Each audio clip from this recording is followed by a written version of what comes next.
Yeah, you want it in. Otherwise, I missed it. Yeah, well, good for you because right after the No, I was just Oh yeah, I checked that. onions and olive oil and just I think fine. Did you know that? What's going on with my? Yeah, I don't always open. Let's get started.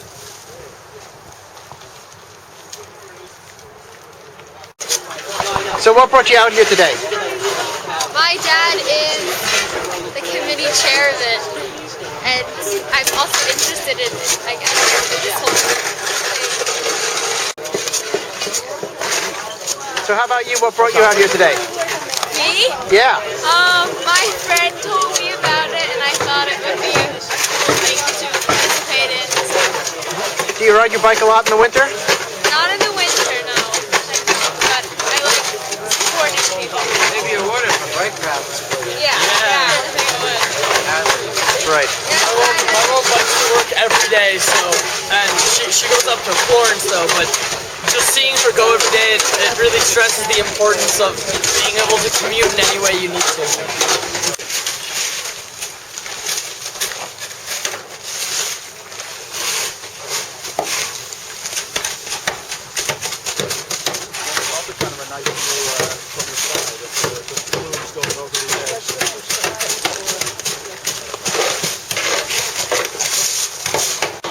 So what brought you out here today? To help support the Norwottuck Rail trail getting plowed. We actually just moved to Hadley last February, and we live a quarter of a mile, eighth of a mile from the trail. Yeah. And we can't use it in the winter, and we love to. We moved from Portland, Oregon, which is very accessible all year long because they don't really get snow. But it would be fantastic to be able to be outside all year long like we were able to be back here. Okay, so what's your name? Quite a bit. I'm out biking. Hi, nice to meet you. What brought you to the rail trail today? Me and my dad like to bike, and we thought that it would be a good idea to come here too. You think so? Do you bike a lot in the winter? Kind of. You think you'd bike more if the rail trail was plowed all the time? Yeah. Well, thanks for coming out for your hard work. Get the power stuff.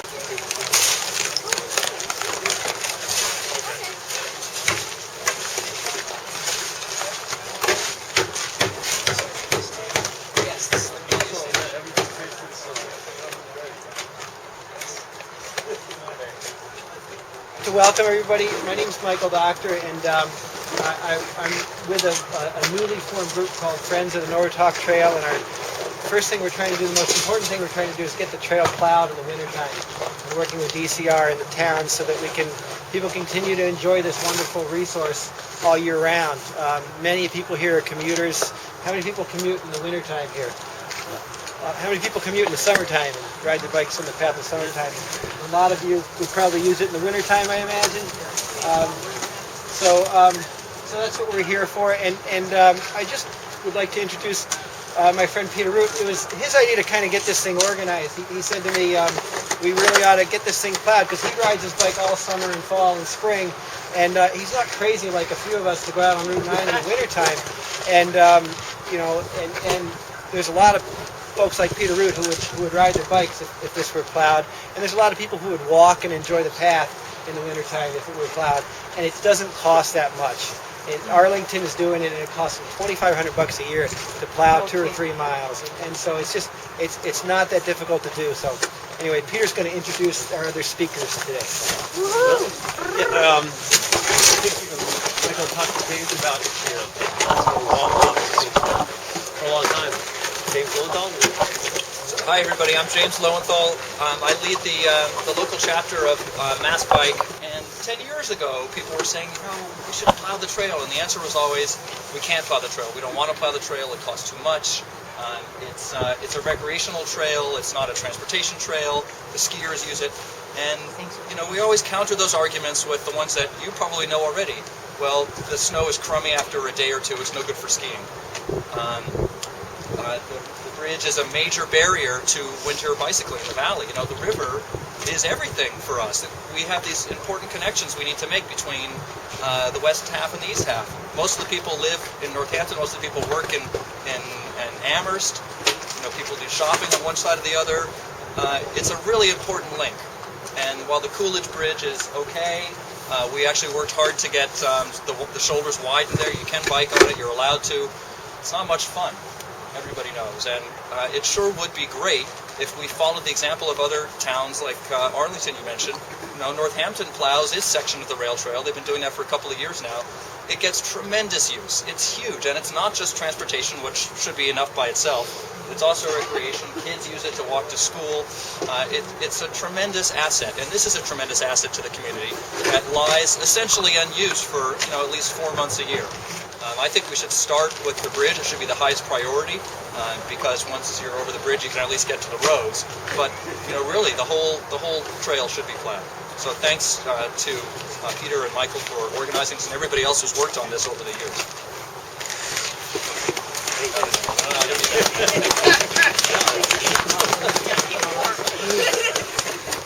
And if I might add, I think we are all aware that DCR does a really good job of keeping the trail maintained in the summer months. But if we spend $100,000 to repave the section, which is wonderful, that this year really could have been a good year to do a trial project. And that DCR should just step up to the plate and say that they're the ones who would have the least liability issues if they could get the money to get the job done. Because I'm sure the equipment's out there, because they spend a lot of money in the east, plowing in the east, a lot of their parkway. Yeah, my name is Ruthie. I work with Federal People, and so I work on the path. I also live on the path in Florence. Their backyard is the bike path. And I just want to say a few words about Northampton DPW plowing the Northampton section and how that's changed my life. They started doing it about 5 years ago, and now if there's a snow, I'm just waiting in the house, watching out the window for the plows to go by, and then once they go by, it's like freedom. On a side note, anyone who lives in Northampton, maybe tell the DPW, thank you. And also just chipping away at this ice, I can't help but think, all these people chipping, we're going to reach the chipping point. Everything was said. So, I think we're ready for some hot chocolate and cookies down the way here, but I just want to say that the only thing that this is going to take is just a little pushing by everybody here, if you can sign up and get your name on the list, and just putting the pressure on our elected officials now. Stan Rosenberg and John Skybeck are really behind this already. They think it's a great idea, and they're going to work with DCR to try to make it happen. But that doesn't mean that the whole process isn't going to take just a little pushing all along. And so if we all do that, it's going to happen. It's not going to be a problem. So talk about it. But no.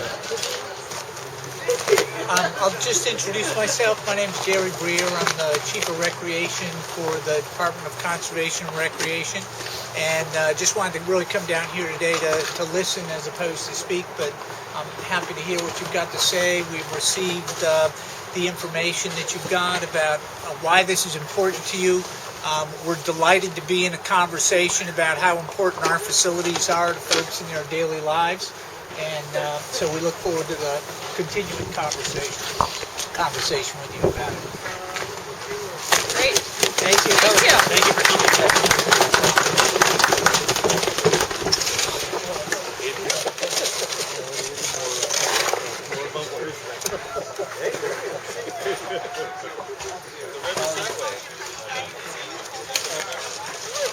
Your take on that meeting.